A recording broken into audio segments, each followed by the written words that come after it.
अहिले बिहानको 6 बज्यो।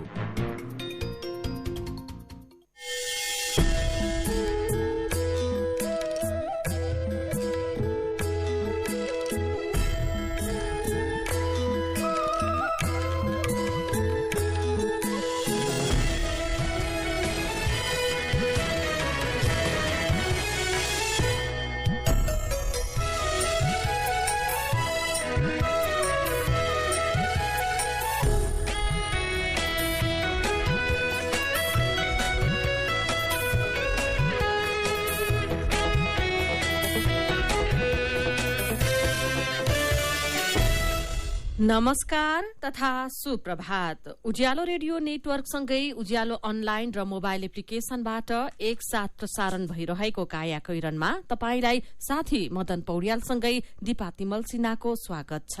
आज 2079 साल माघ 15 गते आइतबार, माघ शुक्ल पक्षको अष्टमी तिथि, सन् 2023 जनवरी 29 तारिक।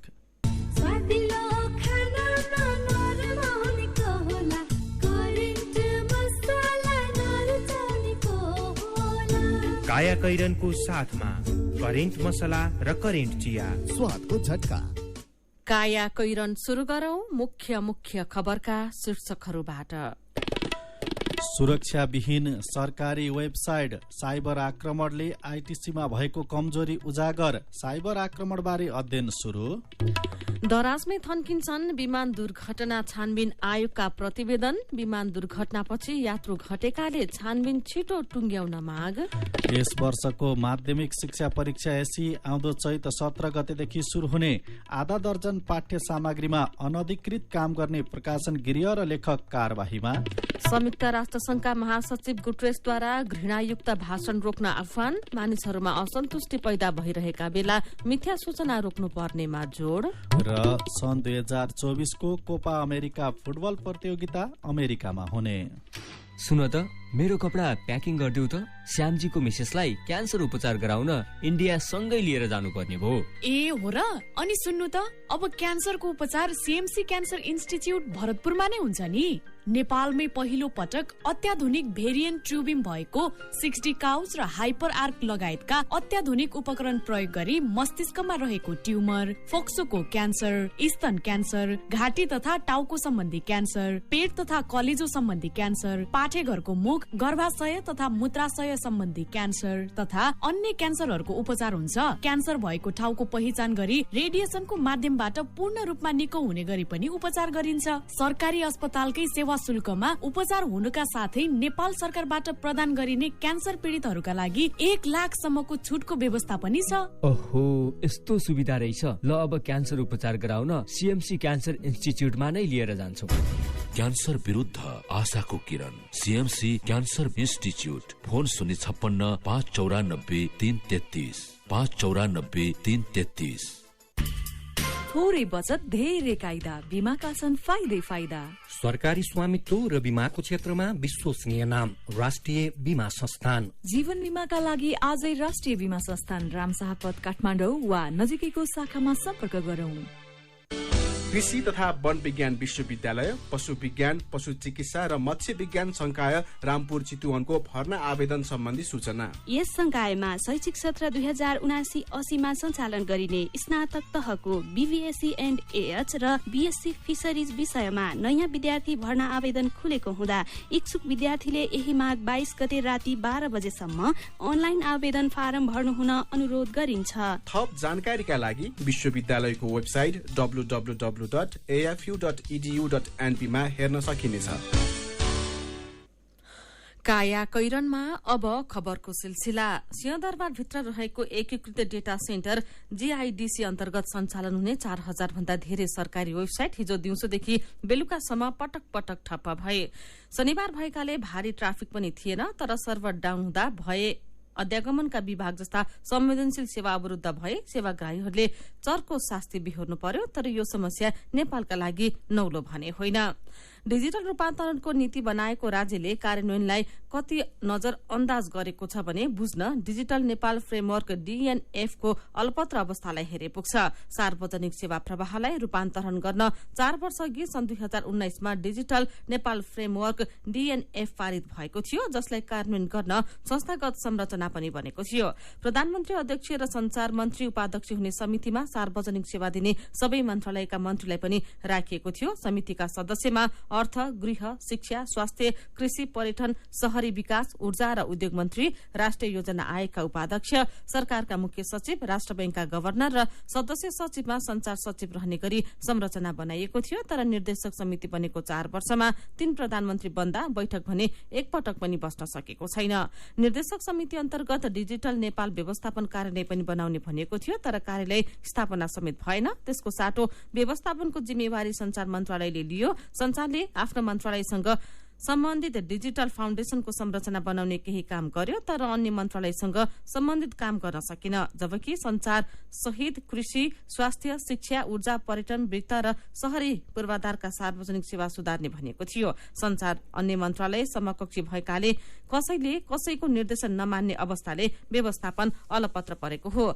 डिजिटल नेपाल फ्रेमवर्क अन्तर्गत डिजिटल नेपाल एक्सप्लोरेसन प्रोजेक्टका लागि नेपाल सरकारले विश्व बैंकको 14 करोड़ अमेरिकी डलर अर्थात 18 अर्ब 20 करोड़ रुपियाँ ऋण दिने सम्झौता भइसकेको छ। तर डिजिटल नेपाल फ्रेमवर्कको निर्देशक समिति र समन्वय समितिले काम गर्न नसकेपछि गएको भदौमा सरकारले ई गभर्नेन्स कमिशन विद्युतीय सुशासन आयोग गठन गरेको छ। यसमा पनि प्रधानमन्त्री, अध्यक्ष, संचार मन्त्री सह अध्यक्ष छन्, तर यसको बैठक पनि एक पटक पनि बस्न सकेको छैन।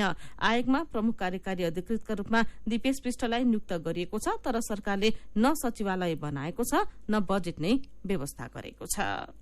त्रिभुवन अन्तर्राष्ट्रिय विमानस्थलको अध्यागमन कार्यालयको सर्भरमा समस्या हुँदा हिजो 11 वायु सेवाका उडान प्रभावित भए, जसले अन्तर्राष्ट्रिय तर्फ हजारौं यात्रा अस्तव्यस्त भयो। संचार मन्त्रालय मातहत रहेको सरकारको एकीकृत डेटा केन्द्र GIDC मा डस डिनायल अफ सर्भिस अट्याक हुँदा हिजो झण्डै केही सरकारी वेबसाइट डाउन भएका थिए भने अन्तर्राष्ट्रिय उडानमा सबैभन्दा ठूलो प्रभाव परेको थियो। राहदानी विभागको वेबसाइटमा समस्या आएको 1 महिना नपुग्दै सरकारको डेटा केन्द्र साइबर आक्रमणमा परेको हो, जसले साइबर सुरक्षाको अवस्था कमजोर रहेको देखाएको छ। विदेशबाट भएको आक्रमणको कारण खुलेको छैन। डाटा भने सुरक्षित रहेको सरकारी अधिकारीहरूले बताएका छन्। धेरैले एकै पटक वेबसाइट भिजिट गर्दा यस्तो खालको समस्या आएको राष्ट्रिय सूचना केन्द्रका प्रवक्ता रमेश पोखरेल बताउनुहुन्छ। यसलाई ICT को भाषामा डस अट्याक भनिने उहाँको भनाइ छ। साइबर सुरक्षाको कमजोरीका कारण यस्तो आक्रमण भएको आशंका गरिएको छ। अचानक एकै पटक सर्भर नै डाउन हुने गरी भएको डस अट्याकको वास्तविक समस्या बारे भने प्राविधिक टोलीले अध्ययन थालेको राष्ट्रिय सूचना प्राविधिक केन्द्रका प्रवक्ता रमेश पोखरेलले बताउनु भएको छ।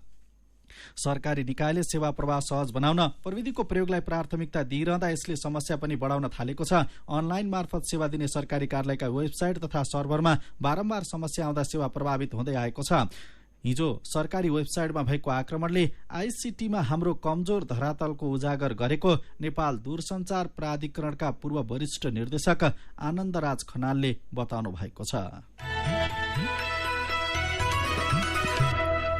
विभिन्न कालखण्डमा उतार चढ़ावपछि गुज्रेका प्रधानमन्त्री एवं माओवादी अध्यक्ष पुष्पकमल दाहाल प्रचण्ड र कांग्रेस सभापति शेरबहादुर देउवा पुनः नजिक हुने आधारको खोजीमा छन्। गठबन्धन भत्किँदा समेत आरोप प्रत्यारोपमा नलागेका उनीहरू प्रधानमन्त्री पदलाई लिएर टुटेको विश्वास जोड्ने सामुन्ने रहेको राष्ट्रपति चुनावलाई उपयोग गर्ने रणनीतिमा छन्। एमाले अध्यक्ष केपी शर्मा ओलीले अघि सारेको पात्रलाई राष्ट्रपति हुन नदिने रणनीति बनाएर कांग्रेसले सरकारलाई पुस 26 गते विश्वासको मत दिएको थियो। प्रधानमन्त्री प्रचण्ड पनि कांग्रेसले विश्वासको मत दिइसकेपछि परिस्थितिमा बदलाव आएको भन्दै राष्ट्रिय सहमतिको कार्ड मार्फत गैर एमालेलाई राष्ट्रपति बनाउने प्रयासमा लागेको नेताहरूले बताएका छन्। माओवादीसँग निकटता बढ़ाउन प्रयास गरिरहेको कांग्रेसप्रति प्रमुख सत्ता घटक एमाले झन आक्रामक बनेको छ। नयाँ सरकार गठन अघिसम्म सहकार्यको विषयमा छलफलमा रहेका कांग्रेस र एमाले पछिल्लो समय एक अर्काप्रति आक्रामक बनेका छन्। दुई दलबीच खास गरी राष्ट्रपति चुनावलाई लिएर द्वन्द्व शुरू भएको छ। फागुन अन्तिम हप्ता हुने राष्ट्रपति चुनावसम्म पुग्दा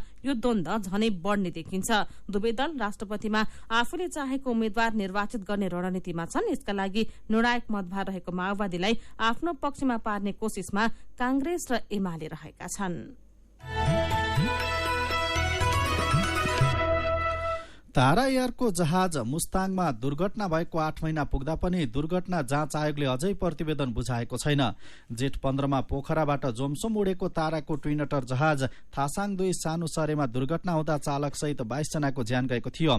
वरिष्ठ एरोनटिकल इन्जिनियर रतीश चन्द्रलाल सुमनको अध्यक्षतामा बनेको आयोगले कहिलेसम्म प्रतिवेदन बुझाउने हो पत्तो छैन। ताराको जहाज दुर्घटना भएको 8 महिना नपुग्दै यति एयरलाइन्सको एटीआर 72 जहाज पोखरामा दुर्घटना भयो। चालक दलका सदस्यसहित 72 जनाले ज्यान गुमाएको दुर्घटनाको छानबिन गर्न सरकारले पूर्व सचिव नागेन्द्र घिमिरेको अध्यक्षतामा दुर्घटना जाँच आयोग गठन गरेको छ। 1.5 महिना समय दिएको यो आयोगले पनि समयमै प्रतिवेदन बुझाउनेमा आशंका जन्मिएको छ। नेपालमा जहाज र हेलिकप्टर दुर्घटना हुने बित्तिकै सरकारले छानबिन आयोग तथा समिति गठन गर्ने गर्छ।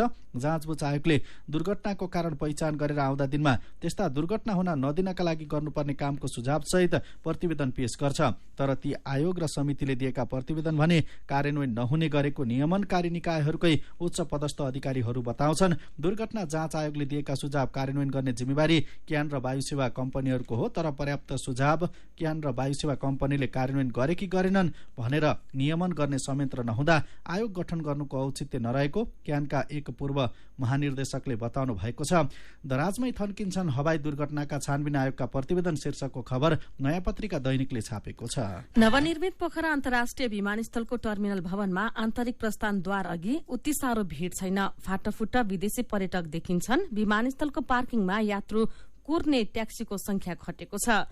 ट्याक्सी चालक निराश देखिन्छन्। विमानस्थलका कर्मचारीको अनुहारमा उद्घाटनका बेला जस्तो चमक छैन। माघ 1 गते यति एयरलाइन्सको एटीआर जहाज दुर्घटना पछिको परिदृश्य हो यो। यति बेला पोखराबाट हवाई यात्रा गर्नेको संख्या घटेको छ।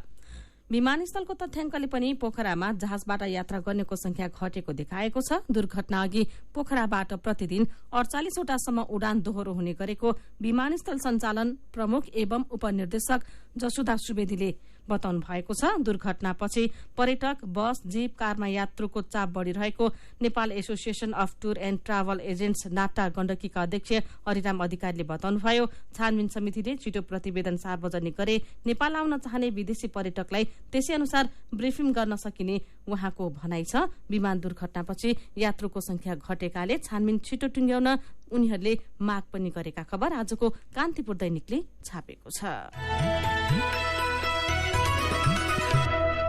काया कैरनमा रिपोर्टसँगै खबरहरू बाँकी नै छन्, सुन्दै गर्नुहोला। चामल र मैदाको तुलनामा कोदो, फापर, चिनो, कागुनो, लट्टे आदिमा शरीरको लागि आवश्यक पोषक तत्वहरू प्राय बढी पाइने हुनाले यिनको नियमित सेवन गरेमा मुटु रोग, मधुमेह, उच्च रक्तचाप लगायतका रोग लाग्ने जोखिम कम हुनका साथै बाल बालिकामा हुने कुपोषण र महिलामा हुने रक्त अल्पता समेत घटाउन सकिन्छ। तसर्थ खाने बानीमा परिवर्तन गरौं। दैनिक भोजनमा यस्ता बालिका परिकारहरूलाई समावेश गरी निरोगी बनाऊ। बाली विकास तथा कृषि जैविक विविधता संरक्षण केन्द्र श्रीमहल ललितपुर। उमेर कम तिमी भन्दा बुद्धि चाहिँ धेरै, डर छैन जे भए पनि बिमा छ मेरो। रोग ब्याध लागिहाले हातमा पैसा छ त, गोजी खाली भयो भने के पो गर्ने हो त। पैसा त जहाँ पनि आफैले त तिर्नु पर्छ नि सुरुमा, होइन र? अरू ठाउँमा पर्ला, सानीमामा पर्दैन। आफ्नो लागि मात्र होइन नि, सबै परिवारको लागि। नेपालमै पहिलो पटक सानीमा बैंक प्रस्तुत गर्दछ फ्यामिली सुपर सेभिङ्स खाता, जसमा आफ्नो सम्पूर्ण परिवारको अस्पताल भर्ना खर्च भुक्तानी गर्नै नपर्ने। प्रत्येक सदस्यलाई रु 1 लाखसम्मको उपचार बिमा र रु 10 लाखसम्मको दुर्घटना बिमा। मेड लाइफ र सिद्धार्थ इन्सुरेन्स लिमिटेडको सहकार्यमा बिमा सुविधा। थप जानकारीका लागि नजिकैको शाखा वा 980119 मा सम्पर्क गर्नुहोला। सानीमा बैंक, सबल अनि विश्वसनीय। राप्ती इन्जिनियरिङ कलेज घोराही दाङको विद्यार्थी भर्ना सम्बन्धी सूचना। स्थापनाको पहिलो ब्याजमै इन्जिनियरिङ कार्यक्रमतर्फ पोखरा विश्वविद्यालय प्रथम तथा बीसीए तर्फ 5औं ब्याजमा गोल्ड मेडल प्राप्त गर्न सफल। लुम्बिनी प्रदेशकै उत्कृष्ट आईएसओ सर्टिफाइड यस कलेजमा बीई सिभिल र बीसीए कार्यक्रममा भर्ना खुलेकाले इच्छुक विद्यार्थीले तुरुन्त सम्पर्क गर्नुहोला। सम्पर्क Rapti engineering college Ghorahi Dang, phone 082 562 601। 98,578 35,990, 98,578 31,684। 3 वर्षे diploma in computer engineering, pre diploma in civil, survey अमिन र इलेक्ट्रिकल इन्जिनियरिङमा केही सिट खाली रहेकाले अध्ययन गर्न इच्छुक विद्यार्थीले छिटो सम्पर्क गर्नुहोला। खुसी कसरी खुसी हुन्छ जब बन्ने छैन कोही, आफ्नो भन्दैमा आफ्नो हुन सम्पर्कमा बस्या खै। सम्पर्कका लागि बलियो आधार नेपाल टेलिकम हो राष्ट्रकै सञ्चार। सम्पर्कको आधार राष्ट्रको सञ्चार, नेपाल टेलिकम राष्ट्रको सञ्चार। नेपाल टेलिकम राष्ट्रको सञ्चार। विदेशबाट आइएमई गरेको पैसा सिधै तपाईको मोबाइलमा लिन मिल्छ। अहिलेको अवस्थामा बाहिर गएर पैसा निकाल्न त्यति सजिलो छैन। त्यसैले आफ्नो मोबाइल निकाल्नुहोस्, आइएमई पे डाउनलोड गर्नुहोस् अनि घर बसी बसी आफ्नो रकम प्राप्त गर्नुहोस्। विदेशबाट आइएमई गरेको रकम प्राप्त गर्न आफ्नो मोबाइल फोनमा आइएमई पे डाउनलोड गर्नुहोस्। अब आइएमई गरौँ, आइएमई पे मा प्राप्त गरौँ सजिलै। सुरक्षित र समृद्ध होस् जिन्दगीको सेरोफेरो, भोलिको लागि सोच्नु पर्ने कर्तव्य हो तिम्रो मेरो। ढुक्क हुन भोलिलाई बिमा गरौँ है, नेशनल लाइफ इन्स्योरेन्समा बिमा गरौँ है। विगत 35 वर्षदेखि सञ्चालनरत नेपालकै पहिलो अग्रणी जीवन बिमा company national life insurance company, Lazimpat, Kathmandu. Ujyaalo radio नेटवर्कसँगै उज्यालो अनलाइन र मोबाइल एप्लिकेशनमा प्रसारण भइरहेको काया कैरनमा तपाईंलाई फेरि स्वागत छ। यतिन्जेल हामीले सुरक्षाविहीन सरकारी वेबसाइट साइबर आक्रमणबारे अध्ययन शुरू, प्रधानमन्त्री प्रचण्ड र कांग्रेस सभापति देउवा नजिकिँदै दराजमै थन्किन्छन् विमान दुर्घटना छानबिन आएका प्रतिवेदन लगायतका खबर प्रस्तुत गर्यौं। अब बाँकी खबर। यस वर्षको माध्यमिक शिक्षा परीक्षा एसी आउँदो चैत 17 गतेदेखि शुरू हुने भएको छ। राष्ट्रिय परीक्षा बोर्डले सार्वजनिक गरेको परीक्षा तालिका अनुसार परीक्षा 29 चैतसम्म चल्नेछ। बिहान 8 बजेदेखि 11 बजेसम्म सञ्चालन हुने परीक्षाको पहिलो दिन चैत 17 मा अनिवार्य अंग्रेजी विषयको परीक्षा हुने र त्यसै दिन वेद विद्याश्रमतर्फ अनिवार्य संस्कृत भाषा साहित्य र अनिवार्य अंग्रेजीको परीक्षा हुने बोर्डका अध्यक्ष महाश्रम शर्माले जानकारी दिनुभएको छ। यसैबीच शिक्षा मन्त्रालय अन्तर्गतको पाठ्यक्रम विकास केन्द्र सीडीसीले विद्यालय तहको पुस्तकमा अनधिकृत काम गर्ने प्रकाशन गृह, लेखक र सम्पादकलाई कारवाही गरेको छ। 3वटा प्रकाशन गृह र लेखकका आधा दर्जन पाठ्य सामग्रीलाई प्रतिबन्ध लगाएको हो। अनधिकृत रूपमा उत्पादन गरेर बजारमा पुर्याइसकिएका पुस्तकलाई पनि बिक्री वितरणमा रोक लगाइएको छ। केन्द्रले ब्रिलियन्ट बुक्स एण्ड डिस्ट्रिब्युटर्स प्रणालीबाट 2080 मा लागू गर्न केन्द्रमा पेश गरेका कक्षा 5, 6 र 7 को सामाजिक अध्ययन तथा मानव मूल्य शिक्षाको पाठ्य सामग्री हुबहु भएको पाएपछि प्रकाशनका लागि प्रतिबन्ध लगाएको छ। ती पाठ्य सामग्रीमा केन्द्रबाट प्रकाशन भएका पाठ्य पुस्तकसँग कतिपय विषयवस्तु, चित्र, उदाहरण, अभ्यास र क्रियाकलाप हुबहु सारेको पाइएपछि प्रतिबन्ध लगाइएको हो। त्रिभुवन विश्वविद्यालयले आउँदो चैत 5 गते स्वतन्त्र विद्यार्थी युनियन सोबी चुनाव गर्ने निर्णय गरेपछि विद्यार्थी संगठनहरू आवश्यक तयारीमा जुटेका छन्। विश्वविद्यालयले पनि केही हप्ताभित्र चुनावी कार्यतालिका सार्वजनिक गर्ने तयारी गरेको छ। विश्वविद्यालय र विद्यार्थी संगठनहरू चुनावको तयारीमा जोड्दा सोबियुको औचित्यबारे पनि बहस भइरहेको छ। महेश केवालीको रिपोर्ट। सोबियु चुनावको मिति घोषणा भएसँगै त्रिभुवन विश्वविद्यालय अन्तर्गत क्याम्पसहरूमा यसबारे छलफल र तयारी हुन थालेको छ। विद्यार्थीहरूलाई आकर्षित गर्न विभिन्न विद्यार्थी संगठनहरूले क्याम्पसभित्र थरीथरीका कार्यक्रम गरिरहेका छन्। विद्यार्थीका समस्या समाधान गर्न भन्दै विद्यार्थी नेताहरूको दौडधुप बढेको छ। चुनावलाई लक्षित गर्दै विद्यार्थी संगठनहरूको सक्रियता बढेसँगै सोबियु चुनावको औचित्य बारे पनि बहस हुन थालेको छ। काठमाडौँको त्रिचन्द्र क्याम्पसमा रसायन शास्त्रमा स्नातकोत्तर 4थो वर्ष पढ्ने कपिल वस्तुका विमल घिमिरे यसलाई राम्रो वेमा युज गर्ने हो भने धेरै नै फाइदाहरू पनि छ। जस्तो विद्यार्थीका समस्याहरू समाधान गर्ने, लिडरले समाधान गर्नलाई प्रशासनसँग जोडेर सल्लाह गरेर सल्लाह सुझाव दिएर दबाव क्रिएट गरेर कसरी हुन्छ त्यसरी चाहिँ विद्यार्थीका समस्याहरू समाधान गर्न चाहिँ यसले काम गर्छ। तर यहाँ चाहिँ के छ भन्दाखेरि राजनीतिक दलको नाम बेचेर, पार्टीको नाम बेचेर आफ्नो स्वार्थ पूरा गर्ने चाहिँ थलो बनेको छ। विद्यार्थी राजनीतिका कारण चर्चामा आइरहने प्रदर्शनी मार्गको आरआर क्याम्पसमा पनि चुनावी चहल पहल छ। आरआर क्याम्पसमा स्नातक तह पढ्ने काठमाडौँ मूल पानीकी प्रकृति छेत्रीलाई सोभियु चुनाव हुन ठिक जस्तो लाग्छ। यदि सोभियु भएन भने कलेजमा विद्यार्थीलाई मात्र भएका समस्याहरू, कलेजमा भएका अन्य जुन इन्फ्रास्ट्रक्चरहरू छ त्यो कुराहरू सुर्दिनमा मद्दत हुँदैन। यदि सोभियु भएन भने प्राध्यापकहरूको पनि के कमजोरी छ भन्ने कुरा चाहिँ उनीहरूले औल्याउन पनि मद्दत गरेको छन् जस्तो लाग्छ मलाई चाहिँ। हरेक 2-2 वर्षमा हुनुपर्ने सोभियु 2065 सालपछि एकैपटक 2073 सालमा मात्रै भयो। तर सबै क्याम्पसमा हुन सकेन। अहिले फेरि चुनावको मिति घोषणा भएसँगै विद्यार्थी संगठनहरू उत्साहित भएका छन्।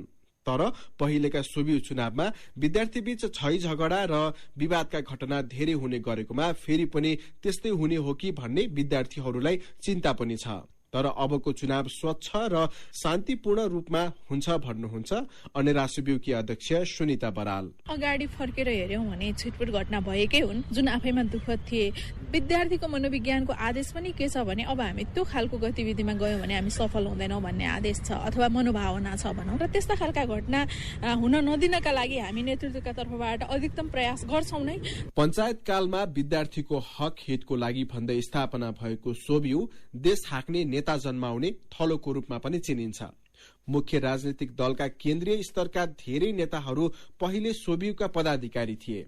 पहिले क्याम्पसमा सोभियु पदाधिकारी भएर काम गरेका कतिपय मन्त्री र प्रधानमन्त्रीसम्म भएका छन्। धेरैले सोभियुलाई नेता जन्माउने थलोको रूपमा मात्रै बुझ्दै आए पनि विद्यार्थीको हक हित र अधिकारसँगै विश्वविद्यालयको प्राज्ञिक सुधारमा पनि सोभियुको भूमिका महत्वपूर्ण हुन्छ। सोभियु नभएकै कारण महिनौसम्म तालाबन्दी लगायतका अरू समस्या हुँदा बेलैमा वार्ताबाट समाधान गर्न नसकिएको विश्वविद्यालयको भनाइ छ।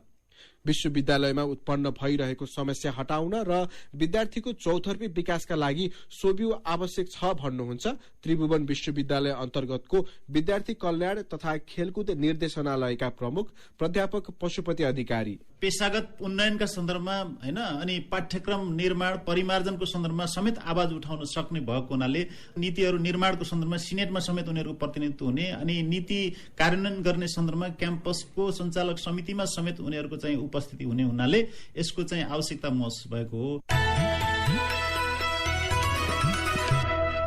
काया कैरनमा मेरो पनि भन्नु छ र कार्टुनसँगै खबरको सिलसिला बाँकी नै छ, सुन्दै गर्नुहोला। एचआईभीका बारेमा खुलेर कुरा गरौं। सँगै बस्दा, खाँदा, पढ्दा र सँगै खेल्दा कुनै किरा वा लामखुट्टेले टोक्दा एचआईभी सर्दैन। हात मिलाउँदा, अङ्कमाल गर्दा तथा चुम्बन गर्दा, एउटै चर्पी प्रयोग गर्दा र अरूको लुगा लगाउँदा एचआईभी सर्दैन। समयमै उपचार गरेमा एचआईभी संक्रमित पनि स्वस्थ व्यक्ति सरह बाँच्न सक्छन्। त्यसैले नियमित औषधिको सेवन गरौं र स्वस्थ जीवन बाँचौं। एचआईभी को औषधि एआरभी हरेक सरकारी अस्पतालमा निशुल्क पाइन्छ। एचआईभी संक्रमितहरू अरू भन्दा भिन्न होइनन् भन्ने कुरा बुझौं र समान व्यवहार गरौं। एचआईभी संक्रमितहरूमाथि हुने भेदभावको अन्त्य गरौं। Nepal youth foundation, 12 plus, Lumbini plus र मकवानपुर महिला समूह। मिठो मिठो खानाले कसको मन नाच्ला, स्वादिलो खानामा नरमाउनेको होला, करेन्ट मसलामा भरेको, करेन्ट मसला नरुचाउनेको होला। Hygienic, tasty and fresh Trimurti industries private limited Rupandehi बुटवलद्वारा उत्पादित करेन्ट चिकन मसला, सब्जी मसला, चाउमिन मसला, मोमो मसला, चाट मसला, गरम मसला र अन्य विभिन्न मसलाहरू। करेन्ट मसला, स्वादको झट्का। मेरा छोराछोरीको सपना अन्तर्राष्ट्रिय स्तरको उच्च शिक्षा। म पनि यस्तै चाहन्छु। मलाई विश्वास छ हाम्रो सपना र चाहनालाई पूरा गर्छ नेपाल जापान सेवा सेन्टरले। हजुर, उच्च शिक्षाको लागि जापानको जुनसुकै सिटीमा अध्ययन गर्न र जापानिज भाषा सिक्नको लागि हामी तपाईको साथमा छौं। सम्पर्क Nepal Japan Seva center, Nagpokhari, Kathmandu. Phone number 44 28 242 44 28 242। Come once, you will certainly be benefited. Ujyaalo radio network मार्फत देशभरिका विभिन्न एफएम स्टेशन तथा उज्यालो अनलाइन र मोबाइल एप्लिकेशनमा प्रसारण भइरहेको काया कैरनमा तपाईंलाई फेरि स्वागत छ। अब बाँकी खबर। धनकुटामा चलिरहेको 5औं धनकुटा महोत्सवमा झडप हुँदा बाल बालिका र महिला सहित केही दर्शक घाइते भएका छन्। गैराती भएको झडपमा घाइते भएका मध्ये 24 जनाको बीपी कोइराला स्वास्थ्य विज्ञान प्रतिष्ठान धरानमा उपचार भइरहेको छ। अरू केहीको जिल्ला अस्पताल धनकुटामा उपचार भइरहेको जिल्ला प्रहरी कार्यालय धनकुटाका एसपी लक्ष्मीराज अधिकारीले जानकारी दिनुभएको छ। सुरक्षाकर्मी र मेला हेर्न आउने दर्शक बीच मेलामा प्रवेशको विषयलाई लिएर झडप भएको थियो। धनकुटा नगरपालिका 5 तल्लो टुडीखेलमा भइरहेको महोत्सवमा दर्शक नअट्ने अवस्था आएपछि आयोजकले प्रवेशद्वार बन्द गर्न लगाएपछि झडप भएको जिल्ला प्रहरी कार्यालय धनकुटाले जनाएको छ। मेरो पनि भन्नु छ। संघीय संसद सचिवालयका महासचिव भरतराज गौतमले संहितामाथि प्रश्न गरेर द्वन्द्व ननिम्त्याउँ भन्नुभएको खबर उज्यालो अनलाइनमा पढेर सञ्जीव अधिकारीको प्रतिक्रिया छ। अहिले संहिता भन्दा पनि त्यसको संरचना र कार्यान्वयन शैलीमा बढी प्रश्न देखिएको छ। पालिकाबारे कमै प्रश्न छन्। प्रदेशको कार्य उपलब्धि खास रूपमा नदेखिएकाले प्रश्न धेरै छ, त्यसलाई सुधार गर्नुपर्छ। यही विषयमा विशाल पाण्डेले लेख्नु भएको छ। व्यवस्था त धेरैले चाहेकै हो, तर अहिले संरचनाहरूको आर्थिक भार थेग्न मुस्किल पर्न थाल्यो। चालू खर्चकै लागि ऋण लिनुपर्ने अवस्था आउन पनि बेर छैन। यसैले संरचनागत सुधार गरेर खर्च घटाउँदै सेवालाई प्रभावकारी बनाउनुपर्छ। नागरिकको थाप्लोमा कर थपिनुहुन्न, अझ सहज सेवाको अपेक्षा छ। ह्याकरहरूले आक्रमणको प्रयास गर्दा झण्डै 3 घण्टासम्म सरकारी वेबसाइटहरू बन्द भएका खबर उज्यालोमा पढेर सुदीप कणेलले लेख्नु भएको छ। प्राविधिक रूपमा दक्ष जनशक्ति सहित उच्चतम प्रविधिहरूको प्रयोग नहुन्जेलसम्म हामीलाई यस्ता कुराहरूले धेरै दुःख दिन सक्छन्। अनि यही विषयमा विपिन काफले लेख्नुहुन्छ, अहिले हामी जसरी सबै किसिमका सेवालाई विद्युतीकरण गर्दैछौं त्यही अनुसार सुरक्षाका लागि पर्याप्त जनशक्ति र प्रविधिको प्रयोग हुन सकेको छैन। हुन त यो समय प्रविधिमा हाम्रा लागि संक्रमणकाल पनि हो, तैपनि आर्थिक लगायत महत्वपूर्ण कामहरू इन्टरनेटमा आधारित भइरहेका बेला सरकारले सुरक्षाको कुरामा बढी ख्याल गर्नुपर्छ। विचारको लागि तपाईंलाई धन्यवाद। मेरो पनि भन्नु छ। मेरो पनि भन्नु छ प्रस्तुत गर्दै हुनुहुन्थ्यो साथी भोजेन्द्र बस्नेत। काया कैरनमा अब विदेशको खबर। संयुक्त राष्ट्रसंघका महासचिव एन्टोनियो गुटेरेसले घृणायुक्त भाषण, अतिवाद र गलत सूचनालाई रोक्न आह्वान गर्नु भएको छ। संयुक्त राष्ट्रसंघको मुख्यालय न्यूयोर्कमा भएको कार्यक्रममा उहाँले मिथ्या सूचना रोक्नका लागि सुरक्षात्मक सीमा अर्थात गार्डरेल तोक्नुपर्नेमा जोड़ दिनुभयो। अहिले सामाजिक सञ्जाल तथा अनलाइन माध्यमबाट घृणायुक्त भाषण, चरम विचारधारा र गलत सूचनाहरू विश्वभर द्रुत रूपमा फैलिएको पनि उहाँले बताउनु भएको छ। उहाँले जुनसुकै किसिमको गलत सूचना र विचारको फैलावट रोक्न सबैसँग आह्वान गर्नु भएको हो। अहिले मानिसहरूमा आर्थिक संकटले असन्तुष्टि पैदा गरिरहेको र यो असहज अवस्थामा घृणा र झुट विवरणका विषाक्त फोहोर डम्प गरिरहेका प्लेटफर्म नियमन आवश्यक बनिसकेको उहाँले बताउनु भएको छ। अब खेल खबर। सन् 2024 को कोपा अमेरिका फुटबल प्रतियोगिता अमेरिकामा हुने भएको छ। यसअघि कोपा अमेरिका इक्वेडरमा हुने भनिएको थियो, तर इक्वेडर सरकारले सुरक्षाका कारण प्रतियोगिता आयोजना गर्न नसकिने जनाएपछि अमेरिकामा हुने भएको हो। कोपा अमेरिका दोस्रो पटक दक्षिण अमेरिका भन्दा बाहिर हुन लागेको हो। प्रतियोगितामा 16 टोली सहभागी हुनेछन्। यसअघि सन् 2021 को कोपा अमेरिका ब्राजिलमा भएको थियो। 47औं संस्करणको यो प्रतियोगिता अर्जेन्टिनाले जितेको थियो। साथै अर्जेन्टिना कतार विश्वकप फुटबल को विजेता समेत हो।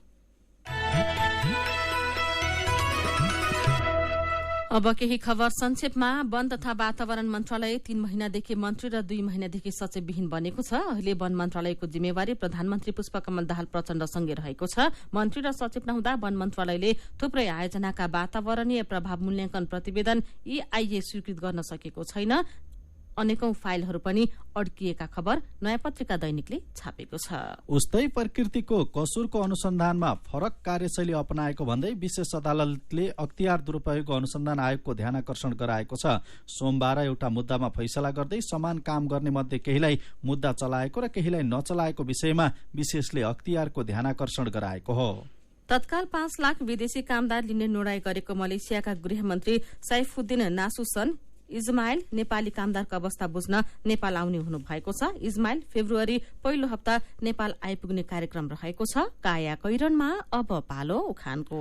सुट्नुमा भन्दा पुछ्नुमा बल। उखानसँगै हामी काया कैरनको अन्त्यमा आइपुगेका छौं। आजका मुख्य खबर फेरि एकपटक। सुरक्षाविहीन सरकारी वेबसाइट, साइबर आक्रमणले आइसिटीमा भएको कमजोरी उजागर, साइबर आक्रमणबारेको अध्ययन सुरु। दराजमै थन्किन्छन् विमान दुर्घटना छानबिन आयोगका प्रतिवेदन, विमान दुर्घटनापछि यात्रु घटेकाले छानबिन छिटो टुंग्याउन माग।